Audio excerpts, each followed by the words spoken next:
இன்றைக்கி நம்ம வந்து வெண்டைக்காய் பச்சடி செய்ய போகிறோங்க.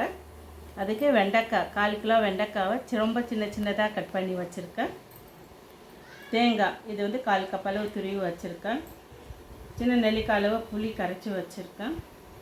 தாளிப்பதற்கு வெங்காயம் பாதி வெங்காயம் கட் பண்ணி வச்சுருக்கேன். பூண்டு 4 பல் நசுக்கியிருக்கு. கருவேப்பிலை, காஞ்ச மிளகாய் 4 காஞ்ச மிளகாவை கிள்ளி வச்சுருக்கேன். கடுகு, உளுத்தம்பருப்பு. நம்ம இறக்க போகும்போது தேங்காயையும் கொத்தமல்லி போட்டு நம்ம இறக்கிடணுங்க.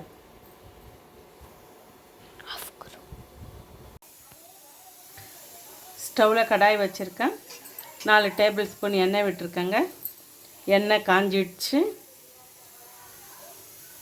இப்போ பாருங்கள், கடுகு உளுத்தம்பருப்பு போடுறேன்.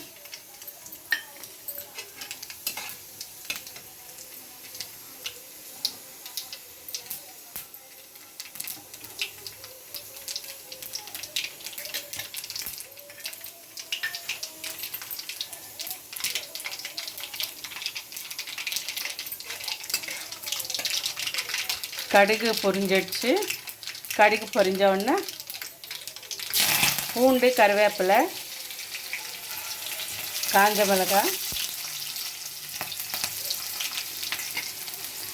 மிளகாய் போட்டவுடனே வெங்காயம்,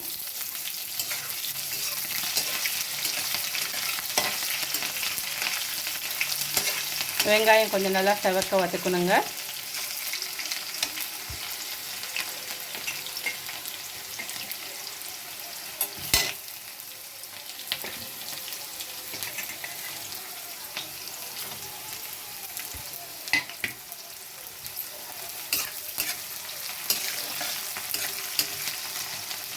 இதுக்கு நம்ம காஞ்ச மிளகாய் தாங்க போடணும். நம்ம வெண்டைக்காய் பொரியலுக்கு பண்ணுற மாதிரியெல்லாம் நாம் மிளகாத்தூள், கரம் மசாலாலாம் போடக்கூடாது. காஞ்ச மிளகாய், பூண்டு இதெல்லாம் கிள்ளி போட்டு நம்ம பண்ணோம்னா இந்த டேஸ்ட்டே தெரியும். இது வந்து பழைய காலத்து முறை இது செய்கிறது. ரொம்ப நல்லாயிருக்கும். சாதத்துலேயும் போட்டு பிசைஞ்சு சாப்பிடலாம், சைட் டிஷ்ஷாகவும் வச்சுக்கலாம். கல்யாணங்கள்லாம் உங்களுக்கு கூட்டு, பொரியல், அவியல்ங்கிற முறையில் இந்த வெண்டைக்காய் பச்சடி, மாங்காய் வெள்ளை பச்சடி இதையும் சேர்த்து வைப்பாங்க. அப்போல்லாம் இதெல்லாம் ரொம்ப ஃபேமஸ்ஸு. இப்போல்லாம் இதெல்லாம் யாரும் அவ்வளோவா இந்த டைப்பில் யாரும் அவ்வளோவா பண்ணுறதில்ல.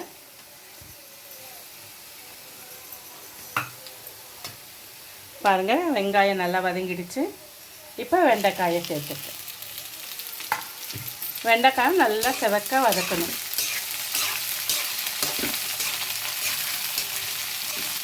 நல்லா செவக்க வந்தவுடனே நம்ம கரைச்சி வச்சுருக்கிற புளி, உப்பு, மஞ்சத்தூள் போட்டு ஒரு 10 நிமிஷம் வெண்டைக்காய் வேகிற வரைக்கும் வச்சுருந்து நம்ம தேங்காயை போட்டு கொத்தமல்லி போட்டு நம்ம இறக்கிட்டோம்னா வெண்டைக்காய் பச்சடி ரெடி. பாருங்கள், எவ்வளோ சின்னதாக நறுக்கி வச்சுருக்கேன். இந்த மாதிரி தான் இருக்கணும். ரொம்ப நல்லா டேஸ்டியாக இருக்கும். ஆனால்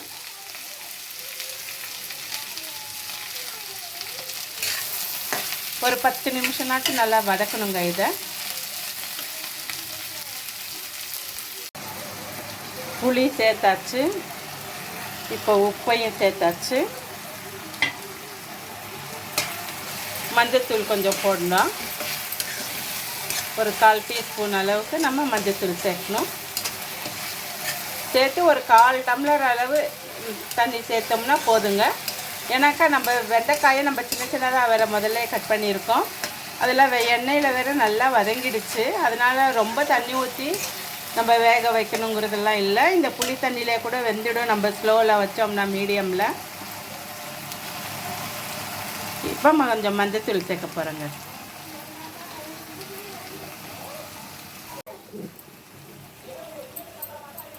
மஞ்சத்தூளும் சேர்த்தாச்சு.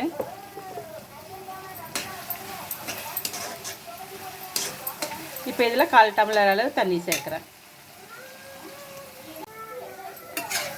வெண்டைக்காய் வெந்துடுச்சு. புளி நம்ம கரைச்சி விட்ட வாசனையும் போயிடுச்சு. இப்போ வந்து தேங்காய் துருவல் சேர்க்குறேன்.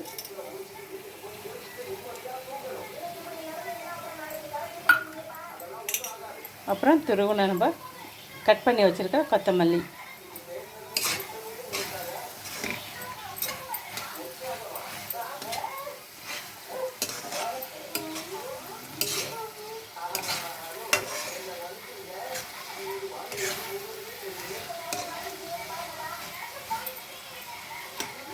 வெண்டைக்காய் பச்சடி ரெடி.